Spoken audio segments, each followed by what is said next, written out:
naftiisa qofkaan xishmayn damiirkiisuna xishoon ayaa aadmiga xagto xumaantoodun wadwada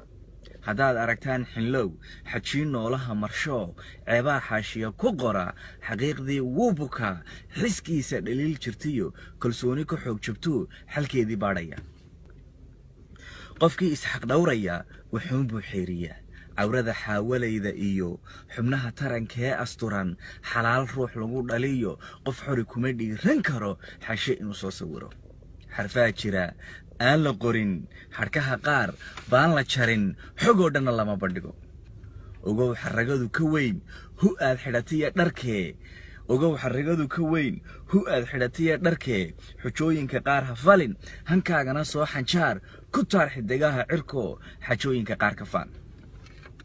xisaabi naftoo isqabo xuduud weligaa lahaw xad iyo meel kuu cabiran hadduu jiro xagalka daa ha urin sida xaalwalwaal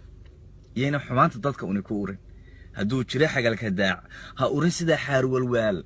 ha noqon sida xoolahoo sidii xayawaanka qaar ha xubsan dadkoo ha cunin ha xulan nabarrada qof kale ha xaasidin hana xintamin ha xaman noolaha dhammaan ha xadin oo tuug ha noqon ha soo jaran xirribahoo ha xiiran sunnaa indhah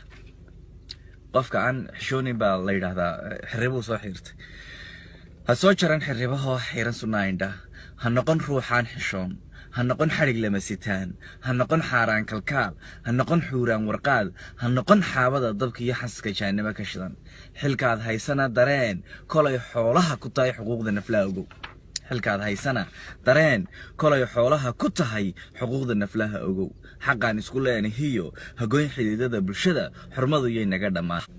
xanaaqaagana yaree xamaasad u nool ha noqon xasaasiya oo la diro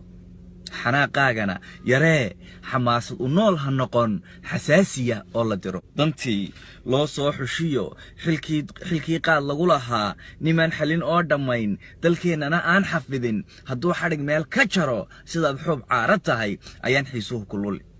warkii xurguf beerayiyo mareegaha lagu xintamo xumaan iyo ceeb ha gelin baraha xiisaha lehee bulshadu ku xidhiidhayaan xaraan ha ku soo bandhigin ha moodin inaan xaqluhu xisaabin wixii la qoro dadka qaar ba waxay odhanaysaa malaha waxaa lagu hadlunbay dembi u yaqaanaane waxa qalinka ama lagu qoro internetka dembi uma arkaanbaba warkii xurguf beerayiyo mareegaha lagu xintamo xumaan iyo ceeb ha gelin baraha xiisaha lehee bulshadu ku xidhiidhayaan xaaraan ha ku soo bandhigin ha moodin inaan xaqluhu xisaabin wixii la qoro xus oo weynaha adeec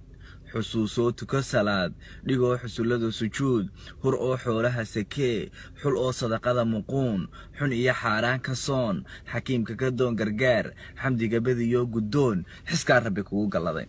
ilaahay wuxuu xushaa qofkii xuma ruux ka dhacay xilkiisa dadee qarshee xasee ceebaha dadkana gob iyo xaalkeeda yeel